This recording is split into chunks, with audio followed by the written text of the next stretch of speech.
पार्षद कैसा हो? अनिल भैया जैसा हो। हमारा पार्षद कैसा हो? अनिल भैया जैसा हो। अनिल भैया जिंदाबाद जिंदाबाद जिंदाबाद अनिल भैया जिंदाबाद जिंदाबाद जिंदाबाद। कितने वर्षों से आप झेल रहे हैं? हाँ जी, तो क्या होना चाहिए? ये सबसे बड़ी प्रॉब्लम तो नालियों की है ही है।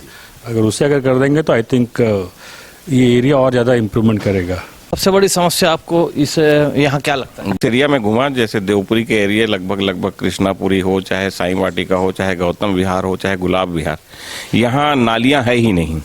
और यदि नाली निर्माण किए हैं लेकिन उसका है ना कहीं कनेक्टिविटी नहीं है, निकासी नहीं है।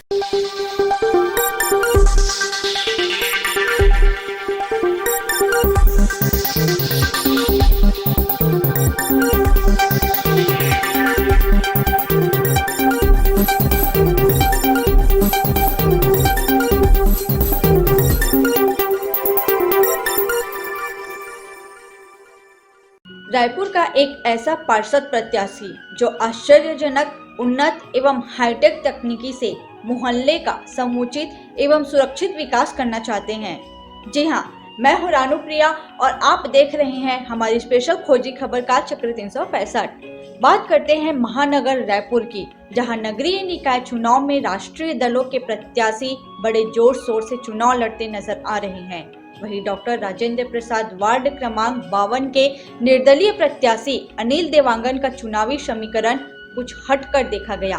सीमित बजट में अपने मतदाताओं से सीधे घर पहुंच सेवा देने वाले पार्षद प्रत्याशी अनिल देवांगन मूल धर्म नगरी राजिम के हैं।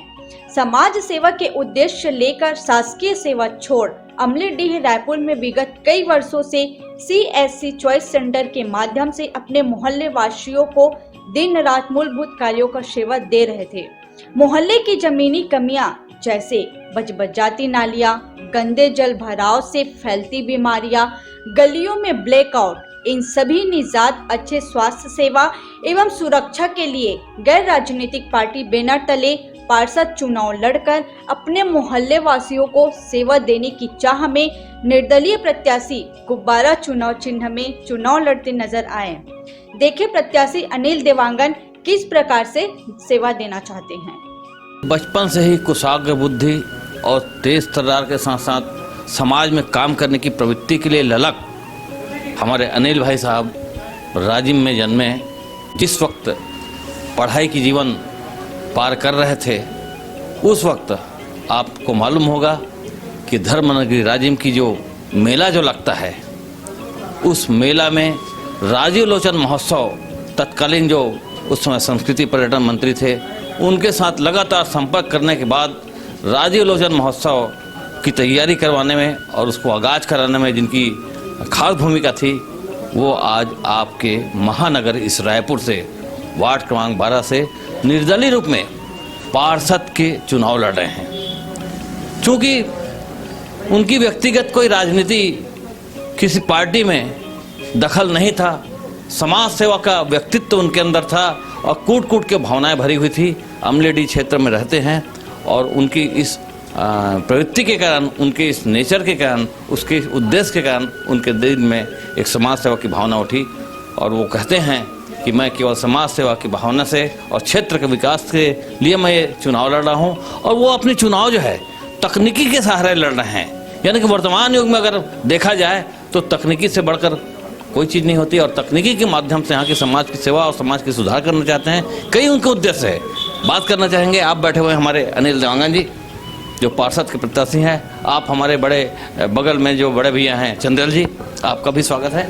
और हम चाहेंगे कि अनिल जी बताएंगे कि ये जो आप चुनाव लड़ रहे हैं, बचपन की भूमिका तो हमने बता ही दिया, किस उद्देश्य को लेकर के और किस तकलीफ को देखते हुए महसूस करते हुए आप चुनाव लड़ने के लिए पसंद किए? देखिए, हमारा अमलीडी जो क्षेत्र है ये विकसित क्षेत्र है और यहाँ लगभग जो 18-20 हज़ार की आबादी है, उनके पास जो कॉलोनियों में जो निवास रहते हैं, उनकी जो मूलभूत सुविधाएं हैं जिसको नगर निगम क्यों पूरा नहीं कर पाती, वो उन मुद्दों को मैं सामने लाकर चुनाव लड़ रहा हूं। और ये मेरा उद्देश्य है कि इस क्षेत्र को स्वस्थ, सुंदर और सुरक्षित बनाऊं। अब तक यहाँ पे ऐसी कौन कौन सी कमियां हैं? जैसे हम जब आपकी प्रचार को देखने गए तो वहाँ रास्ते में देखे नालियाँ बजा रही है, पानी भरा हुआ है। रायपुर जैसे महानगर में कई दिग्गज नेता यहाँ रहते हैं, उसके बावजूद इतनी कमियां आ रही है, इसको कैसे सुधार लाएंगे आप?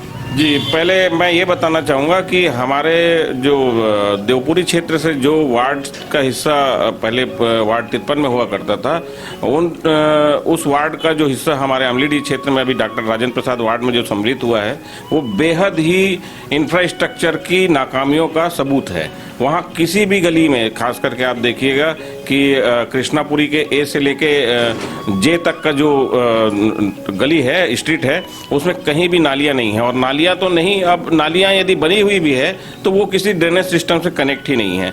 तो वहाँ की स्थितियाँ ऐसी हैं कि आप पढ़े लिखे लोग होने के बावजूद भी उनको बड़ी समस्या का सामना करना पड़ रहा है। इसकी मूल वजह ये है कि जो नगर निगम का एक नॉर्म होता है कि कोई भी कॉलोनी जब बसती है तो उसके लिए 27-28 बिंदुओं का एक नॉर्म होता है जो बिल्डर को दिया जाता है कि भैया आप वहाँ का रोड बना के रखेंगे, नाली बना के रखेंगे, पार्किंग का जगह रखेंगे, वहाँ गार्डन रहेगा, वहाँ मनोरंजन के साधन रहेंगे, ये तमाम चीज़ें होती हैं। लेकिन जो छोटे छोटे बिल्डर होते हैं, ये शासन की जो खामियां हैं उसका लाभ उठाते हुए लोगों को कम दर पे मकान देने का प्रयास करते हैं और वही उनके लिए आगे चल के समस्या बन जाती है।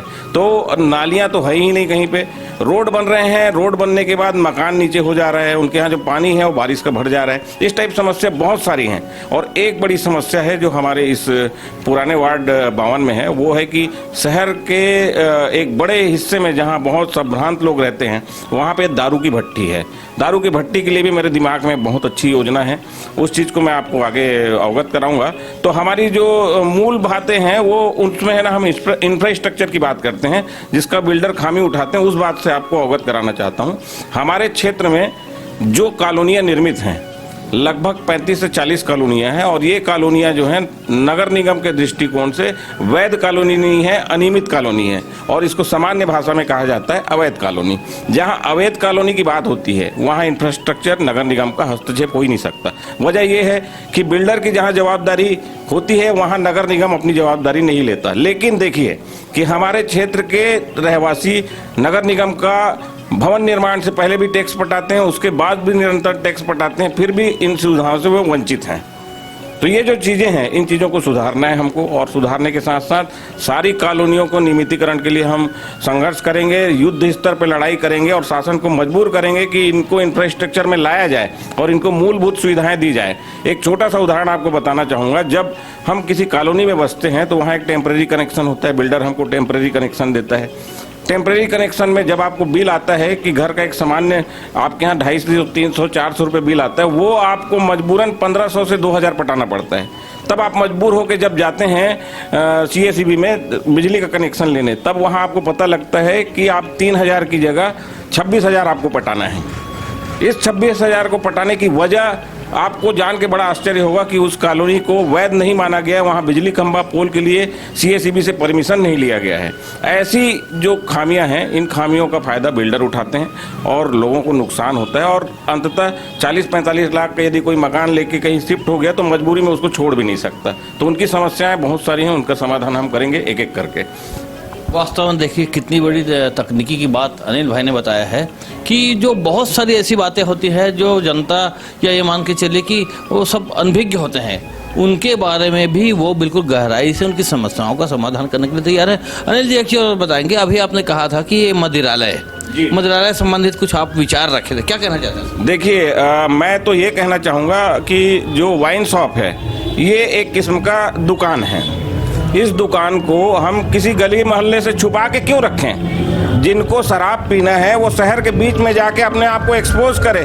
जब शराब लेंगे तो लोग समझेंगे कि कौन व्यक्ति शराब पीता है, कौन नहीं पीता। तो कम से कम उस शर्म को देख के वो व्यक्ति वहाँ से शराब लेके घर में जाके पिएगा या कहीं और जाके पिएगा, छुप कर पिएगा।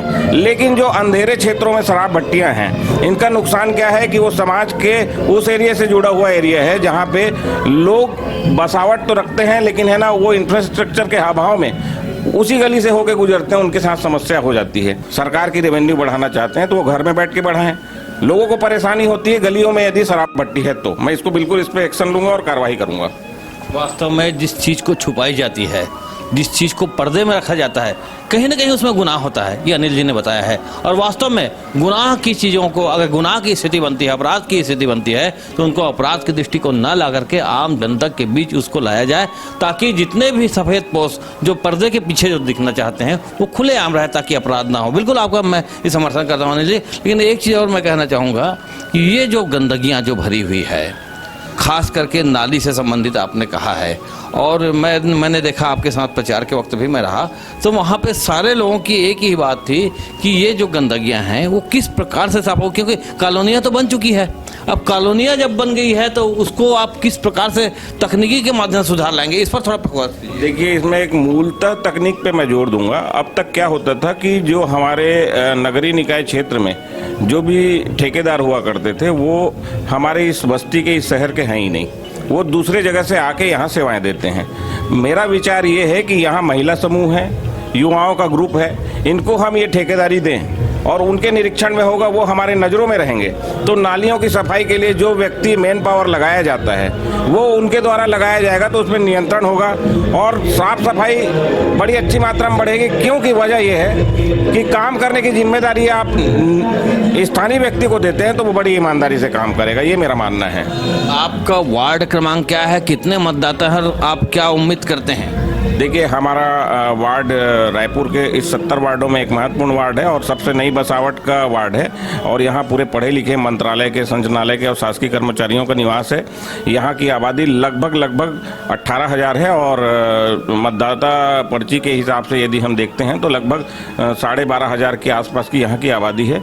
और ये डॉक्टर राजेंद्र प्रसाद वार्ड कहलाता है और ये पहले बहुत बड़ा वार्ड हुआ करता था, लगभग एक विधानसभा का 1/3 हिस्सा हुआ करता था। अभी नए परिसीमन में नगर निगम ने बहुत बढ़िया प्रयास किया है कि उसको समेटकर बहुत छोटा वार्ड बनाया है और इस वार्ड को अब बहुत अच्छे तरीके से हम सुंदर और स्वच्छ और सुरक्षित बना सकते हैं। इसी भूमिका में मैं अपने आप को लाना चाहता हूं। और मैं आपको ये भी अवगत करा दूं कि मैं किसी राजनीतिक दल से नहीं हूं। विगत 13-14 वर्षों से मैं समाज सेवा से जुड़ी हुई चीज़ें, जिसमें मूलतः लोक सेवा केंद्र से संबंधित सेवाएं हैं, इनको मैं लगातार देते आ रहा हूं और लोगों से जुड़ाव है मेरा।